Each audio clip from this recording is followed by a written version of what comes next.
Semillas de Esperanza, y pues ya estamos aquí, jueves 12 de junio, 8 en punto de la mañana, y seguimos adelante con nuestro manual Discerniendo el Problema del Hombre. Ya estamos en la última lección, la lección 16 de la parte 3 de nuestro manual, y el título de esta clase es Enemistad y Venganza.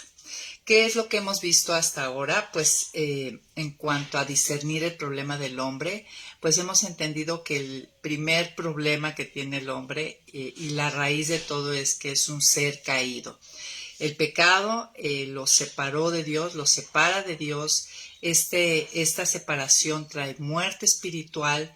Con esta muerte espiritual pues hay un torcimiento de la imagen y semejanza con que fuimos creados, y este torcimiento trae una incapacidad moral donde el pecado nos esclaviza. Esa es, digamos, la secuencia, lo que hemos estado llevando a través de todo este año. Iniciamos en enero, ya estamos en junio, mitad del año, 16 lecciones. Te felicito si has seguido semana a semana perseverando en este material. Ánimo, ya la próxima semana vamos a entrar en la cuarta parte, lo último de este material. En esta sección, lo que hemos aprendido en la sección 3 del manual es la disposición de Dios ante el pecado, ¿no? ¿Cuál es la respuesta de Dios? ¿Cuál es la postura de Dios? ¿Cómo responde Dios ante este problema del hombre que está en este torcimiento, en esta incapacidad moral, y que pues no hay uno solo bueno, dice la Escritura, todos hemos pecado? Y la respuesta de Dios, la disposición que Él tiene es que le causa angustia, ¿no? Dolor, vimos en una lección, vimos que otra cosa que le causa es ira, ¿no? También la semana pasada vimos que le causa aborrecimiento. El aborrecimiento trae un distanciamiento. Cuando tú aborreces algo, no quieres estar cerca de lo que tú aborreces. Puede ser aborrecimiento o odio, ¿no? Podría ser un sinónimo, lo que aborreces. Cuando te dices algo, lo aborrezco, quiere decir que lo odias, no lo toleras, no quieres estar cerca. Y hoy vamos a cerrar con enemistad y venganza. El pecado produce en Dios, trae consecuencia enemistad y venganza. Y pues no es un tema fácil ni popular. De hecho, yo realmente te felicito si has perseverado y te has abierto pues a lo que dice la Escritura, no es lo que diga uno. Hemos estado viendo en todas estas lecciones que Dios es tan claro y cómo habla abiertamente y sin disculparse de todo esto que le causa el pecado, ¿no? Habíamos dicho en otras de las clases. Y pues gracias Verónica, Edith, a todos nuestros amigos que se conectan los jueves a las 8 de la mañana. ¿Y qué les parece si oramos para comenzar y que Dios traiga entendimiento a a los pasajes que estaremos leyendo? Prepárate tu café, tráete una libreta, tráete tu Biblia, una pluma para subrayar y estudiemos juntas, seamos enseñables, aprendamos juntas de este tema. Señor, damos gracias, Padre, damos gracias porque tenemos esta libertad para juntarnos, congregarnos incluso virtualmente y estudiar juntos tu palabra. Gracias, Señor, porque nos revelas quién eres, tu carácter, tus perfecciones, tus planes, Señor, tu sabiduría. Gracias porque también a través de tu palabra nos muestras quiénes somos. Y en especial, Señor, gracias por este curso donde nos has llevado a fondo a temas que normalmente, pues actualmente, tristemente no enseñamos, pero gracias, Señor, porque tú nos estás enseñando y quieres que comprendamos la totalidad de tu revelación, Señor. Bendice este tiempo, sé tú nuestro maestro, trae discernimiento y entendimiento a este tema. En el nombre de Jesús, amén. Pues muy bien, vamos adelante. Y yo quisiera, vamos a plantear una primera idea, ¿no? ¿Has experimentado enemistad con alguien? Pues yo creo que todos hemos vivido en un momento dado, o a lo mejor ahorita estamos viviendo que ha sucedido algo que trae enemistad. Y muchas veces incluso esa persona con la que nos llegamos a tener enemistad se convierte en enemigo. ¿Tú actualmente tienes algún enemigo o has tenido algún enemigo? Trata de pensar en esa situación, ¿no? Que te causó enemistad y que incluso hasta se levantó un enemigo. Y la pregunta sería, ya ubicaste la situación, ¿a qué se debió? ¿Qué es lo que ocasionó que se produjera esa enemistad y que se levantara en esa persona un enemigo contra ti? Y pues si observamos, sea el tema que sea, seguramente, 100% segura, que está relacionado porque hubo actos de injusticia, ¿no? Porque hubo pecado en medio de eso. El pecado separa, ¿no? El pecado trae enemistad. Y bueno, una vez que si ya ubicaste el caso, algún caso que hayas vivido, ¿cómo actuaste? ¿O cómo has actuado? ¿Cómo has respondido ante esta situación que trajo enemistad y levantó enemigo? Porque finalmente ante el pecado que trae enemistad, que levanta enemigos, solamente hay dos acciones o dos caminos a tomar: venganza o perdón, ¿no? Lo contrario a perdón es venganza. La venganza es cobrármela, ¿no? Y hay muchísimas maneras, no necesariamente a veces podemos pensar en venganza y verlo como un poco como algo caricaturesco, ¿no? Alguien así haciendo planes malévolos para accionar y derrotar al enemigo. Y a veces sucede, ¿no? A veces realmente sí planeamos algunas venganzas, ¿no? Si no perdonamos, estamos en venganza. O simplemente a veces la venganza es simplemente retirarnos de esa persona. Me vengo de ti, me las vas a pagar, privándote de mi hermosa persona, de mi hermosa amistad. A veces nuestra venganza tiene que ver con estar pensando mal de esa persona, oyendo hablar mal de esa persona, ¿no? Traer abajo su buen nombre. En fin, puede haber muchas maneras de venganza, pero entendamos que ante la enemistad, cuando hay un acto injusto, cuando hay un pecado que separa a las partes amigas y que aún levanta enemigos, solamente hay dos respuestas: perdón o venganza. ¿Tú cuál sueles tomar? ¿Qué has tomado? ¿Qué camino tomaste ante esa enemistad y ese enemigo?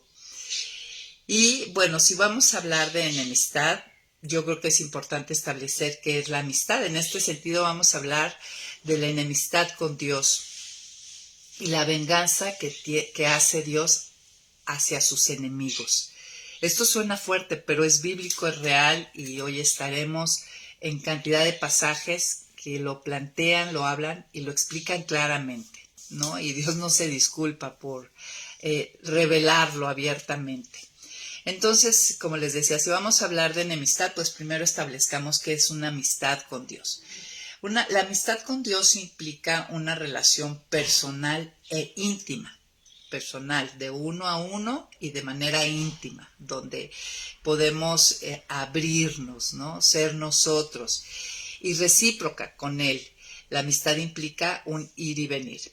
¿Cómo se manifiesta esta amistad o cómo se da? Pues a través de la oración. Yo le hablo a través de la lectura de su palabra, Él me habla, ¿no? Ahí es donde se vuelve personal e íntima. Y la práctica de la fe, ¿no? La confianza ante lo que esa persona me dice, en este sentido, la persona de Dios. Si pensamos en las amistades a nivel horizontal entre nosotros, pues yo confío si mi amiga me dice cómo hacer la receta de, no sé, algún platillo delicioso que quiero aprender, pues yo lo aplico y lo hago, confío, ¿no? La amistad conlleva eso, no estoy dudando, ¿será? ¿No será? ¿Sí me habrá dado bien mi comadre la receta?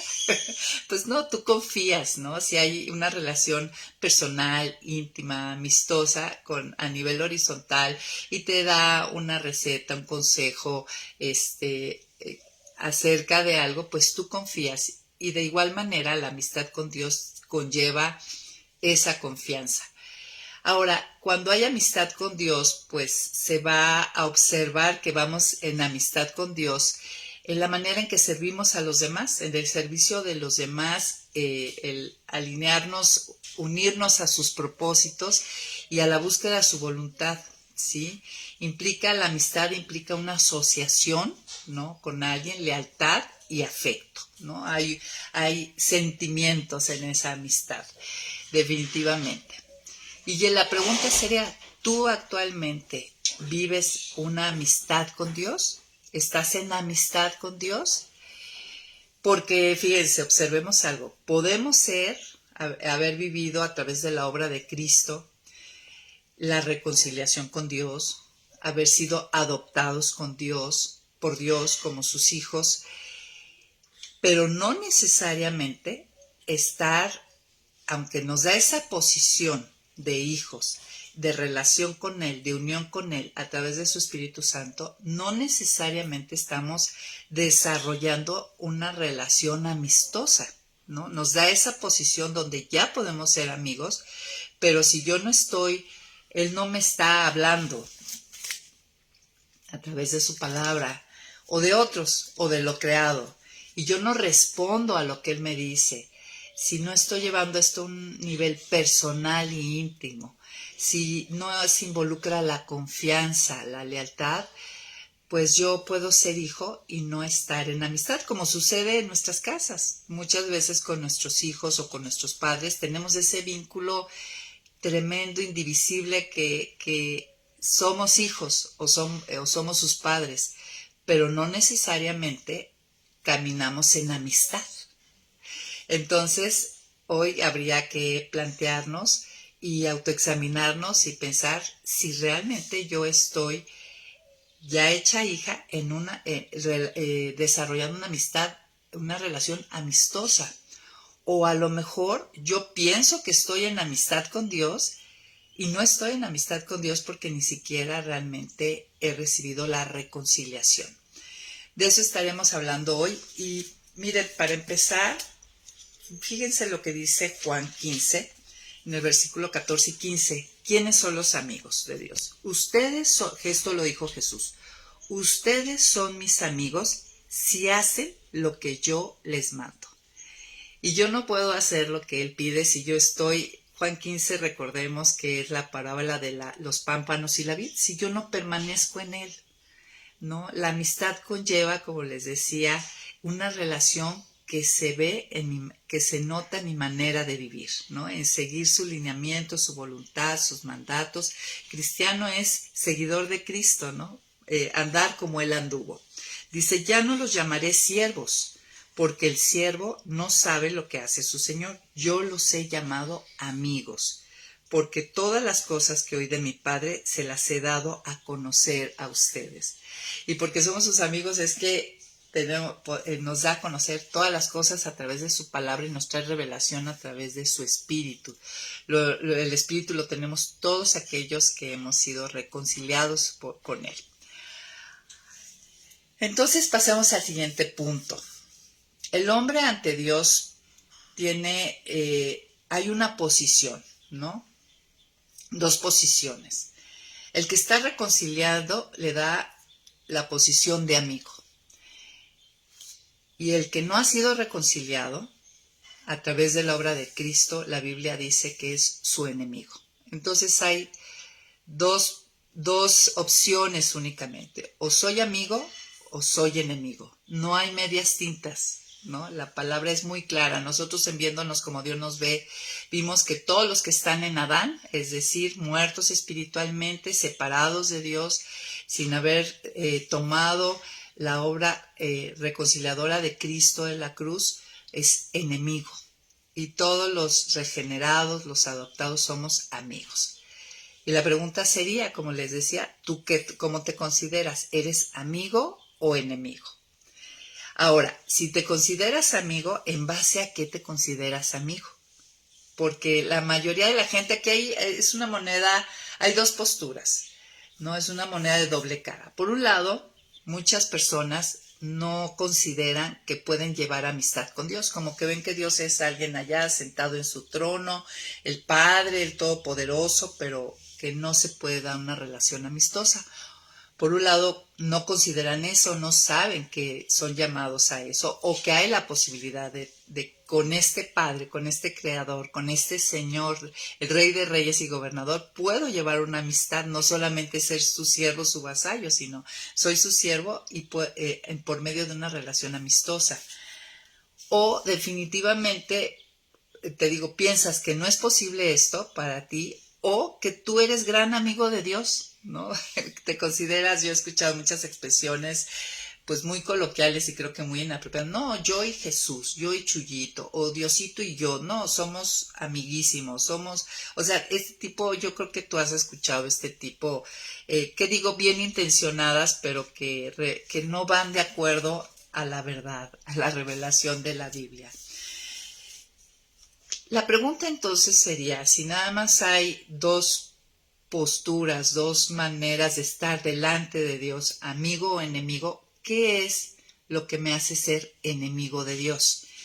Y si nosotros vamos a Romanos, en el capítulo 5, versículo 10 y 11, nos va a revelar qué es lo que me hace estar o llegar a ser enemigo de Dios. Dice, porque si cuando éramos enemigos de Dios, fuimos reconciliados con Él mediante la muerte de su Hijo, mucho más ahora que estamos reconciliados seremos salvados por su vida.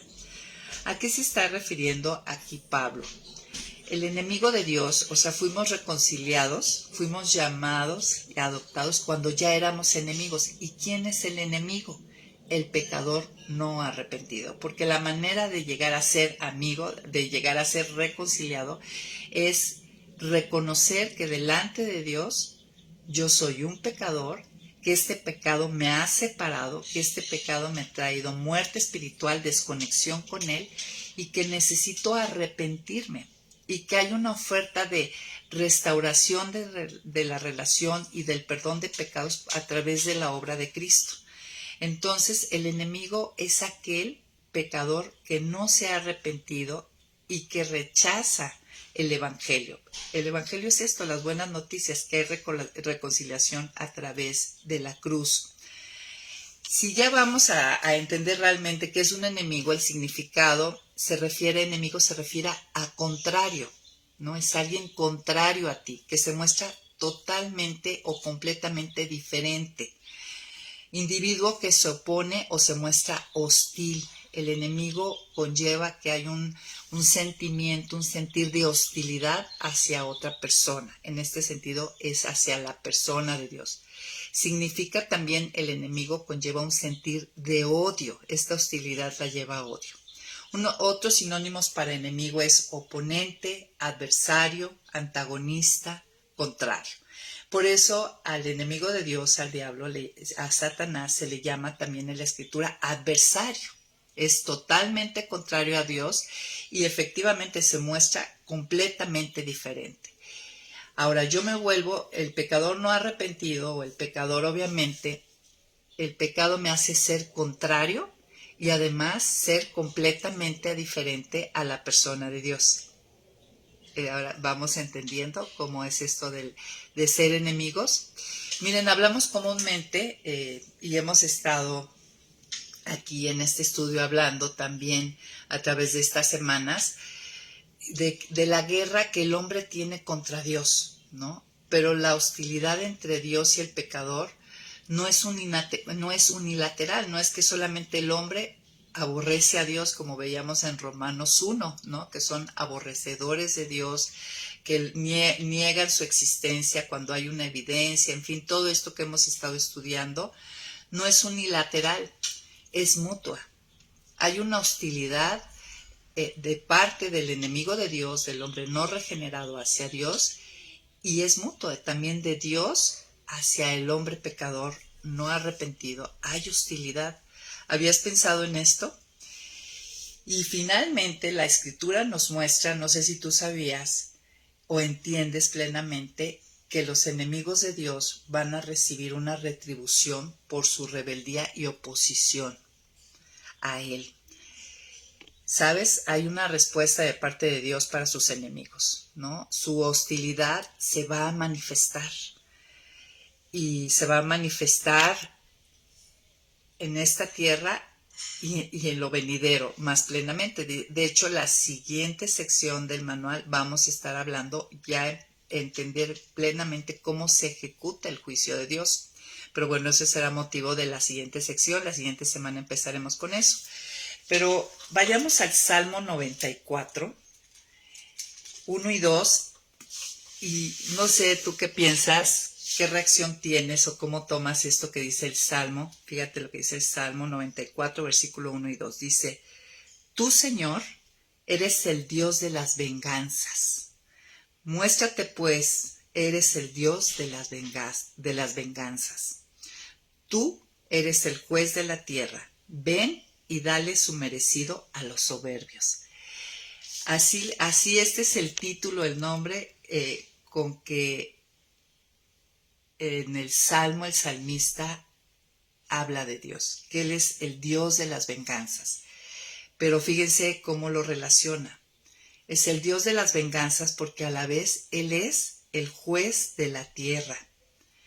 Y el juez de la tierra imparte justicia, retribución a los actos buenos como a los malos. Y aquí está diciendo en cuanto a la venganza es ven y dale su merecido a los soberbios. O sea, la venganza tiene que ver con recibir lo merecido, dale su merecido, ¿no? El salmista aquí vimos que está acudiendo a Dios ante la opresión. Si leemos todo el Salmo, podemos entender que el salmista está acudiendo al Señor, al Rey, al juez, ante la opresión y maldad que están sufriendo de parte de hombres malvados, de los impíos, ¿no? Y si lees el Salmo, habla de que estos impíos, estos hombres malvados, estos pecadores no arrepentidos que no reconocen al Dios verdadero, piensan que sus hechos no los ve Dios y también piensan que tampoco van a tomar cartas sobre la injusticia y sobre su maldad, ¿no? Por eso él termina el Salmo, fíjense cómo acude a él del versículo 18 al 23, dice, cuando dije estoy a punto de caer, o sea, estaba realmente el salmista, se piensa que este salmo lo escribió Moisés. La tradición judía dice eso, no estamos 100% seguros, pero se piensa que lo escribió Moisés. Y sabemos que pues en la salida de Egipto y luego ellos tuvieron que enfrentar a muchos opresores. Y dice, cuando dije, estoy a punto de caer, tú, Señor, por tu bondad me sostuviste. Cuando me había abrumado por la angustia, tú me brindaste consuelo y alegría. Tú no eres amigo de reyes inicuos que con la ley en la mano viola la ley. Fíjate, su consuelo y alegría era saber que Dios es un juez justo, que no convive con la maldad. Dice, tú no eres amigo de esos reyes inicuos. Ellos conspiran contra la vida del justo y condenan a muerte al que es inocente. Pero tú, Señor, eres mi refugio, eres mi Dios y la roca en que confío. Tú les devolverás su inequidad y esa es la venganza, ¿no? Tú les devolverás su inequidad y los destruirás con su propia maldad. Y sí es cierto, nuestra propia maldad es la que nos destruye, ¿no? Es la que acaba con nosotros. Tú, Señor y Dios nuestro, los destruirás, ¿no? A eso se refiere, por eso el salmista dice, tú, Señor, eres el Dios de las venganzas, tú eres el juez de la tierra, ven y dales su merecido a los soberbios. Él es el Dios de las venganzas, como dice la palabra, porque no puede tolerar el pecado y el mal, ¿no? Sería en contra de su naturaleza y de su perfección moral y en contra de su justicia, ¿no? La ira de Dios, recordemos que no es como la nuestra, porque es finalmente la que opera a la hora de es lo que impulsa, ¿no? El que les dé su merecido. Y recordemos que no es como la nuestra, ¿no? Ya que su ira trabaja para establecer lo que es bueno y lo verdadero. ¿Sí? Nuestra ira o nuestra venganza no es para establecer lo bueno y lo verdadero, es simplemente para desquitarnos, ¿no?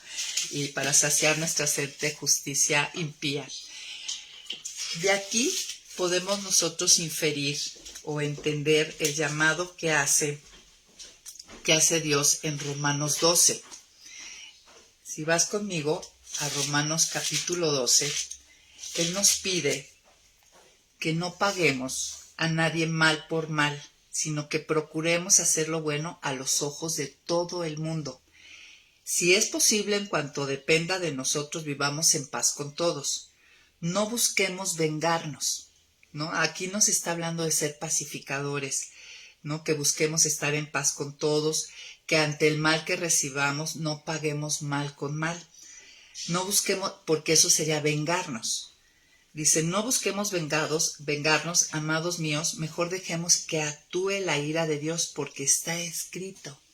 Mía es la venganza, yo pagaré, dice el Señor, ¿no? Ya que Él es el Señor de la venganza, es que nosotros podemos actuar en perdón. Ahora, recordemos, no es el tema de hoy, pero el perdón, el decidir perdonar a alguien y no vengarnos, no quiere decir, según sea el caso, que sea restituida completamente, digamos, esa amistad, esa relación. Hay situaciones donde lo sabio, lo conveniente y lo que nos dice Dios es alejarnos, ¿no? Pero eso no impide que soltemos, demos el perdón y renunciemos a vengarnos, y lo hacemos en la confianza, porque finalmente nosotros tenemos sed de justicia, ¿sí? Pero esta sed de justicia, tú puedes soltar a tu oponente, a tu enemigo, con el que se creó esta enemistad, porque puedes descansar en que nuestro Dios es el Dios de las venganzas y Él es el único que puede dar la retribución correcta y justa, ni más ni menos, y sabia a nuestros oponentes. Entonces, bueno, esto ya de entrada, el saber que Dios, nuestro Dios, es el Señor, Él tiene enemistad con el pecador no arrepentido, y que Él nos hará venganza, pues nos puede llevar a descansar en ello y abrirnos la mano, porque finalmente perdonar es soltar, tiene que ver con soltar y renunciar a que me la pague, a que reciba su merecido, sabiendo que el Señor, Él es el único que actúa, que da la venganza correcta, ¿no? Entonces ya de aquí ya nos estamos llevando una primera enseñanza muy útil.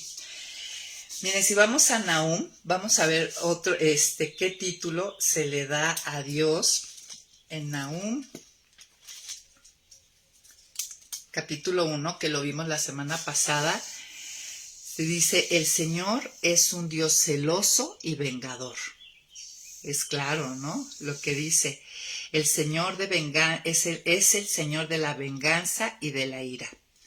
Dice, el Señor venga a sus adversarios y mantiene su enojo contra sus enemigos.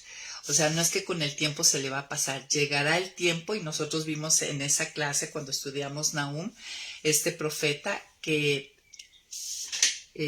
vino esa venganza, esa retribución al mal a Nínive 100 años después. Con Jonás les dio una oportunidad, se arrepintieron, pero volvieron a sus pecados, y llegó el día donde Dios estableció su juicio y castigo, ¿no? La venganza ante estos adversarios, estos enemigos, no solamente del pueblo de Israel, sino de las naciones vecinas. Y aquí vemos en Nahum, encontramos esa referencia a la enemistad de Dios que tiene hacia el pecador y el juicio que lo acompaña, ¿no? Esa es la venganza. Si vamos a Isaías 63, en verdad, por toda la escritura podemos ver este punto, ¿no? Que la enemistad con Dios trae venganza. En Isaías 63, versículo 10, no solamente nos va a mostrar la enemistad de Dios contra el pecador, sino que también revela la razón de esta enemistad. ¿Qué me puede llevar? ¿Qué trae la enemistad con Dios? Acá tenemos otra razón. Dice, pero ellos fueron rebeldes y provocaron el enojo de su Santo Espíritu. Por eso Él se volvió su enemigo y luchó contra ellos. Ahora, esta es una razón, ¿no? Que trae enemistad con Dios y que activa que su enojo se vea en retribución, ¿no? De nuestros pecados. Ahora, esto, si vemos el contexto en Isaías, ¿a quién lo aplicó? Lo está aplicando a su propio pueblo. Nosotros ahí en Isaías vemos que del 1 al 6, del versículo 1 al 6, Isaías está hablando de la segunda venida de Cristo, donde vendrá el juicio, donde se harán las cosas nuevas, todo esto que sabemos que viene en Apocalipsis. Y lo que Isaías empieza recordando esto, ¿no? Recuerda que viene un día de la venganza, ¿no? Donde Dios traerá juicio y retribución a toda la maldad, a todos los que no tomaron, no fueron resguardados o salvados a través de la obra de Cristo. O sea, le está diciendo, Dios va a castigar el pecado, ¿no? A nivel mundial. De eso habla la segunda venida y la institución de su reino, ¿no? Donde Él reinará en pleno y las cosas serán como deben de ser. Entonces, ante esto, dice Isaías, que hagamos memoria, dice, haré memoria de la gran misericordia de Dios, evocaré alabanzas por todo lo que Él ha hecho por nosotros, por su gran bondad hacia la casa de Israel. Dice que ante esto, pues mira, recuerda, ¿no? Recuerda todo lo bueno que has recibido de Dios, cómo él dijo que ellos eran su pueblo, que eran sus hijos, cómo se convirtió en su Salvador, cómo por su amor y su clemencia les dio libertad, los sacó de Egipto. Y ante esto es que llega el versículo 10, dice, pero ellos fueron rebeldes y provocaron su enojo. Y esto tratemos de aplicarlo a nuestra vida, ¿no? Esto que les está diciendo en el Antiguo Testamento, recordemos que las cosas pasadas fueron escritas para nuestra enseñanza y para nuestra esperanza, para nuestra enseñanza y para nuestra esperanza. Entonces, nosotros hemos recibido esta salvación tan grande, ¿y acaso estaremos siendo rebeldes y provocando su enojo a su Santo Espíritu? Que eso haga. Por eso Él se volvió su enemigo y luchó contra ellos, que eso haga que haya enemistad en esta oposición que nosotros tenemos al ser contrarios a Dios, a lo que nos muestra, y que traiga en sus hijos, es disciplina, es corrección, ¿no? No es en sí juicio de castigo, es diferente, ¿no? Eso ya lo hemos aprendido a través de todo el curso.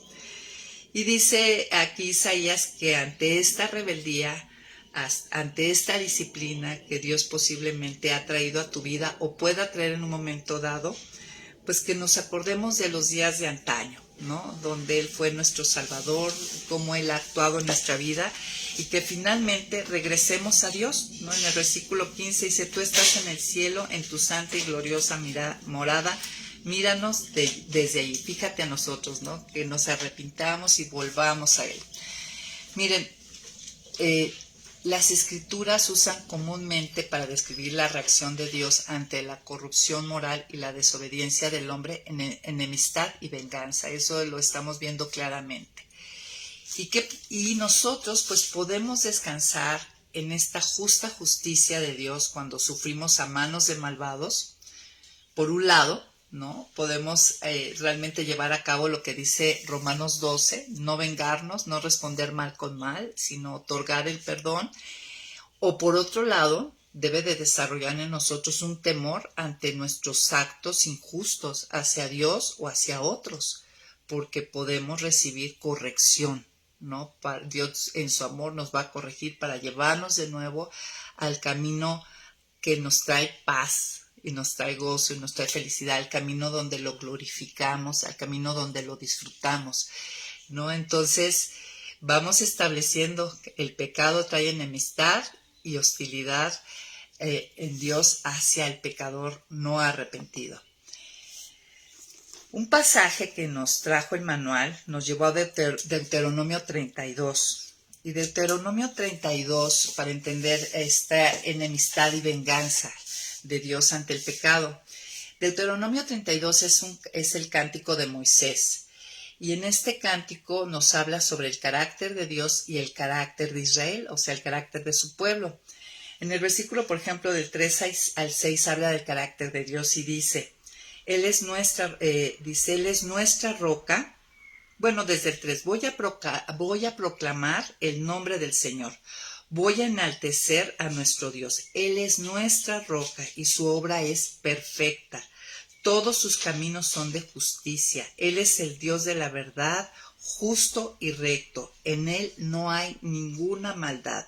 La corrupción no es suya, sino de sus hijos, que son gente torcida y perversa. Entonces, así inicia el cántico de Moisés, enalteciendo el carácter de Dios. Luego vemos más adelante que el del versículo 7 al 14 narra las grandes cosas que había hecho Dios por su pueblo escogido.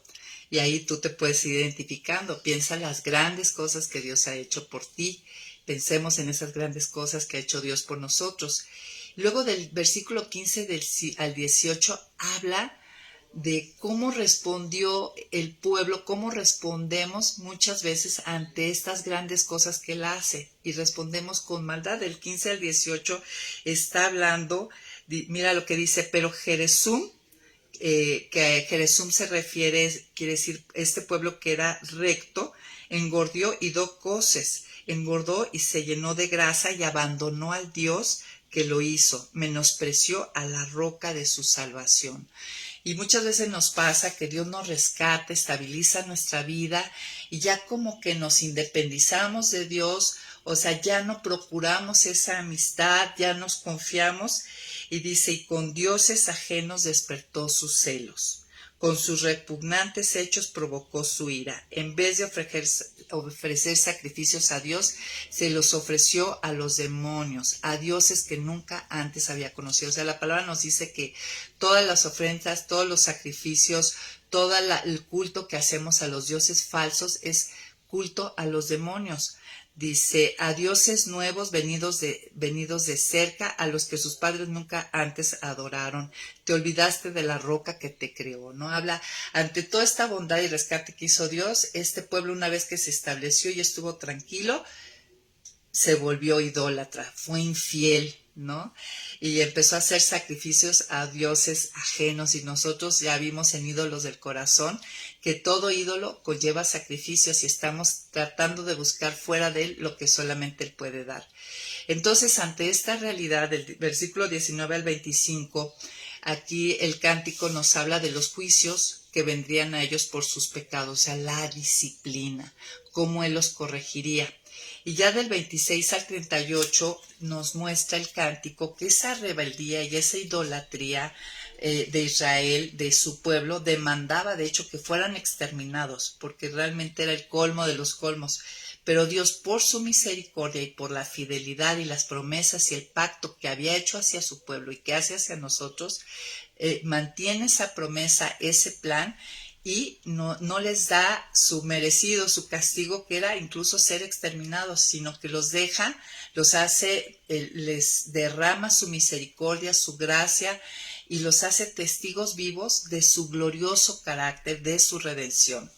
Y así es como llegamos al versículo 39 al 43, con lo que empieza a concluir este cántico de Moisés, donde habla de esta enemistad y esta venganza. Ante esta realidad, dice, reconozcan ahora que yo soy Dios y que no hay otros dioses conmigo. Yo doy la vida y yo la quito. Yo hiero a muerte y yo devuelvo la vida. Y de hecho nos devuelve la vida a través de la obra de Cristo, ¿verdad? Y no hay nadie que pueda evitarlo. O sea, no hay ninguna autoridad, gobierno, poder por encima de él. Yo levanto la mano hacia los cielos y juro que vivo para siempre. Y cuando afile mi espada reluciente y eche mano de ella en el juicio, tomaré venganza de mis enemigos. Y aquí viene una descripción del juicio y castigo y lo hace es de las maneras más crudas que podemos ver ese juicio y castigo. Dice, entonces tomaré venganza de mis enemigos. A los que me odian, ya vimos que enemigo conlleva odio, les daré su merecido. Empaparé de sangre mis saetas y mi espada se saciará de carne viva, de la sangre de los heridos y de los cautivos, de las cabezas de mis enemigos de larga melena. O sea, está fuertísimo, ¿no? Esta es una realidad. Ustedes, las naciones, alaben al pueblo del Señor, porque Él vengará la sangre de sus siervos y tomará venganza de sus enemigos. Él hará expiación por la tierra de su pueblo. O sea, Dios en verdad aquí les está dando mucho ánimo y diciéndoles, no se preocupen, toda esta gente, todos los que están oprimiendo a los míos, a mi pueblo, yo me vengaré, yo les daré su merecido. ¿no? Entonces nosotros podemos descansar y esto nos puede reconfortar y dar esperanza. Y Moisés termina este cántico diciendo: Moisés se presentó ante el pueblo y junto con Josué, hijo de Nun, le repitió todas las palabras de este cántico. Y cuando Moisés terminó de recitar todas estas palabras ante todo Israel, les dijo: entréguense de corazón a cumplir todas las palabras de esta ley que hoy les he expuesto, y vean que sus hijos las cumplan y ocúpense de cumplirlas. No se trata de palabras sin sentido, sino que se trata de su propia vida, ¿no? En vista de la bondad, de la fidelidad de Dios a su pueblo y de que Él da retribución al malvado, dice: tú encárgate de seguirme, de serme fiel, que yo me encargo de tus enemigos y de todos mis enemigos, y les daré, ahora sí como dice la palabra, y les daré su merecido. En Hebreos, uno podría pensar, bueno, este Dios de la venganza nada más aparece en el Antiguo Testamento, pero no, el Nuevo Testamento también menciona este Dios de la venganza. Aquí en Hebreos 10, vea lo que dice el versículo 30 al 31. Dice: bien sabemos que el Señor ha dicho: mía es la venganza, yo pagaré.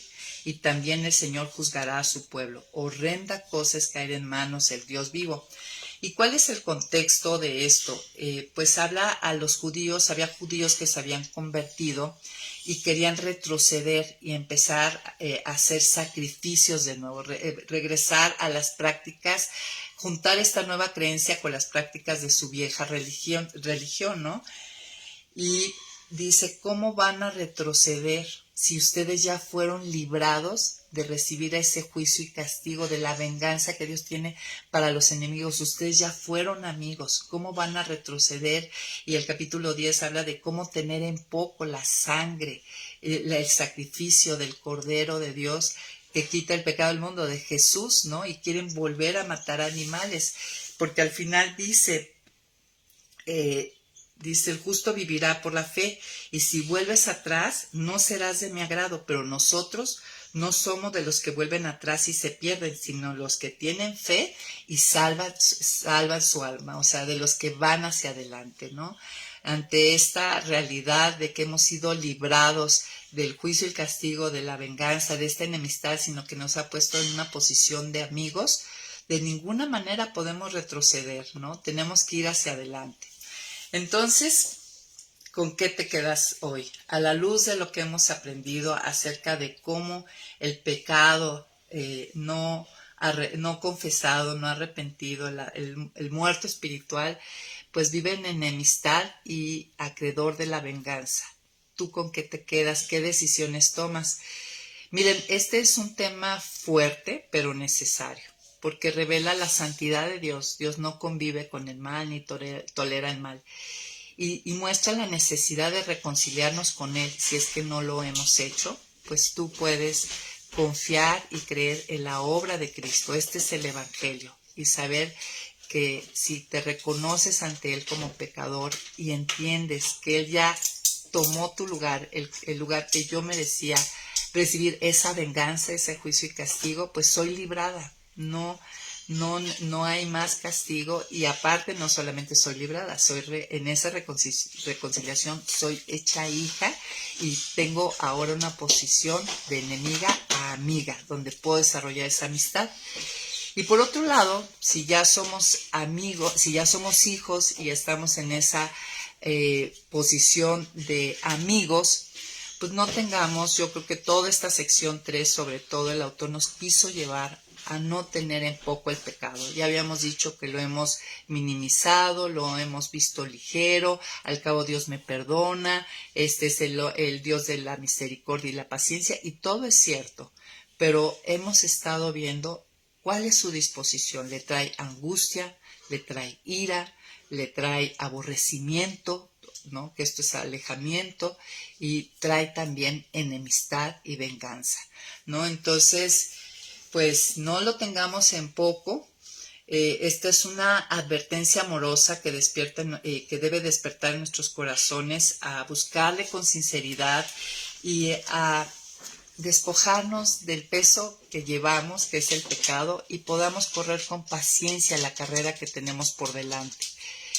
no podemos entender que hay esperanza podemos entender hoy que hay esperanza en Cristo, ¿no? A través de su obra, y que aunque el juicio es real, porque es real, ya vimos que es un Dios de venganza, también su gracia y su perdón para todo aquel que se arrepiente. Entonces yo terminaría diciendo, ¿tú dónde estás? ¿Eres amigo o enemigo? ¿Estás en amistad o en enemistad con Dios? Y pues bueno, con esto cerramos esta tercera sección. Conéctate al Zoom, es realmente muy enriquecedor todo lo que Dios les muestra y cómo seguimos aprendiendo y aterrizando lo que Dios nos muestra y nos trae en nuestro corazón. Muchas gracias por estar aquí con nosotros, amigas. Ahorita nos vemos en el Zoom. Bye, bye.